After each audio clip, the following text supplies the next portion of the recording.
Subscribe பட்டனை அமுக்குங்க, bell பட்டனை அமுக்குங்க. வாழ்க வளமுடன். இப்படிக்கு பாட்டி வைத்தியம். வணக்கம்ப்பா, உங்கள் பாட்டி பேசுகிறேன்.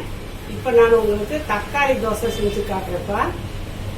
பாருங்க, உலக்கில் ஒரு உலக்கு இட்லி அரிசி போட்டுக்கிட்டேன்ப்பா, ஒரு உலக்கு மாவு பச்சரிசி போட்டிருக்கேன். அப்புறம் இந்த ஒரு உலக்கில் இவ்வளவு தூரம் பாசிப்பருப்பு, இவ்வளவு தூரம் கடலைப்பருப்பு, இதுக்கு மேல உளுந்த பருப்பு, 3 பருப்பையும் ஒரு உலக்கில் போட்டு வச்சேன். இதுக்கு 6 காஞ்ச மிளகாய் போட்டுருக்கப்பா. ஒரு உலக்குக்கு 2 தக்காளிக்கு தான் மொத்தம் 6 தக்காளி நறுக்கி வச்சிருக்கேன், ஒரு அளவான தக்காளி. இது மிளகு 1 ஸ்பூனு, சீரகம் 1 ஸ்பூனு, சோம்பு 1 ஸ்பூனு. இதெல்லாம் நல்லா செரிமானத்துக்கு, இதுக்கெல்லாம் நல்லது, டேஸ்டா வாசமும் கொடுக்கும். பெருங்காயம் ஒரு டீஸ்பூன் போடுறப்பா. போட்டு இப்போ இதுக்கு தேவையான அளவு நானே உப்பு போட்டுறேன். இப்போ பாருங்க,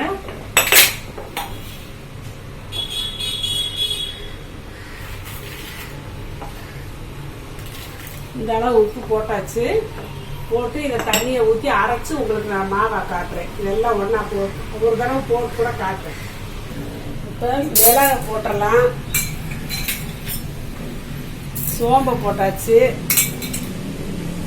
சீரகத்தை போட்டாச்சு, இந்த காஞ்ச மிளகாய போட்டாச்சு. மிளகாயெல்லாம் உங்களுக்கு வேணுங்கிற அளவு உங்கள் காரத்துக்கு கூடவோ குறைச்சோ போட்டுக்கோங்கப்பா.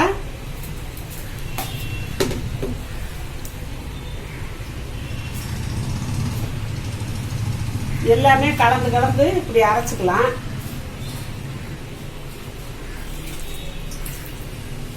இதை அரைச்சி காட்டுறேன். இதை கொஞ்சம் பெருங்காயம் கூட போட்டுக்கலாம். பெருங்காயம் மொத்தத்திலே ஒரே இதில் போட்டுருவேன்.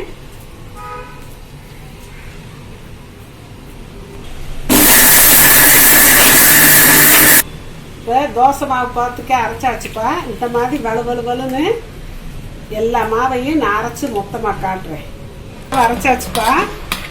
இந்த தோசை மாவு பார்த்துக்கே நம்ம கரைச்சி அதை மிக்சியில் அரைக்கும் போதே நம்ம தண்ணி திறக்கிறது இந்த லெவலில் தான் வரும். கெட்டியெல்லாம் அரைச்சா அவ்வளோ நைஸாக வராதுல்ல. இப்போ நான் இதை தோசை ஊற்றி காட்டுறேன்.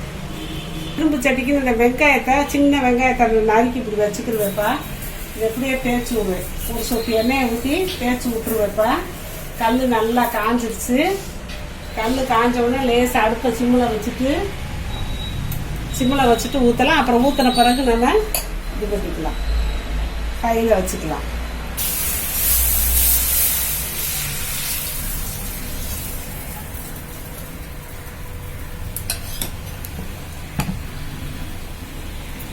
கையில் வச்சுக்கலாம்.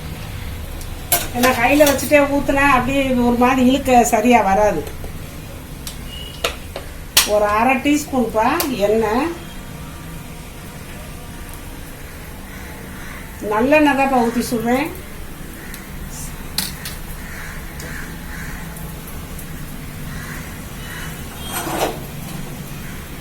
வேகட்டும். இப்போ திருப்பி போடலாம்ப்பா. அழகா வருதுப்பா.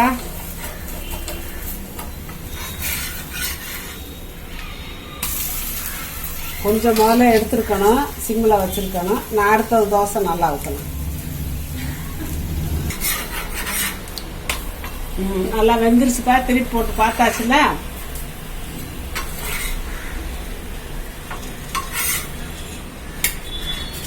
இன்னொரு தோசை ஊற்றி காட்டுறேன்.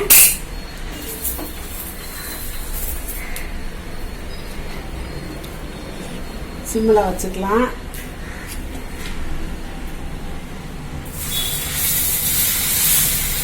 தோசை ஊற்ற கொஞ்சம் ஏந்தலான கரண்டி வேணும். குழம்பு கரண்டி மாதிரி வச்சிங்கன்னா அது சரிப்பட்டு வராது. இந்த மாதிரி மட்டையாக இருந்துச்சுன்னா தேய்க்கிறதுக்கு நல்லா வரும்.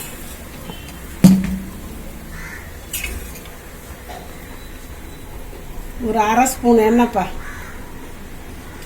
நல்லெண்ணெய் தான், ஒன்றும் செய்யாது, நீங்கள் பயப்படாதீங்க. அதுவும் செக்கு நல்லெண்ணெய்.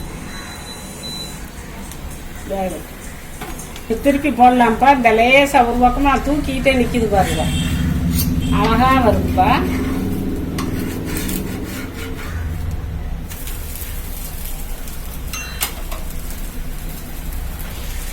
இப்போ திருப்பி போட்டாச்சு. இந்த பாருங்க, திருப்பி போட்டாச்சு, அழகாக வந்துச்சு. இப்போ நம்ம எடுத்துக்கலாம், அடுப்பு ஆஃப் பண்ணிடலாம்.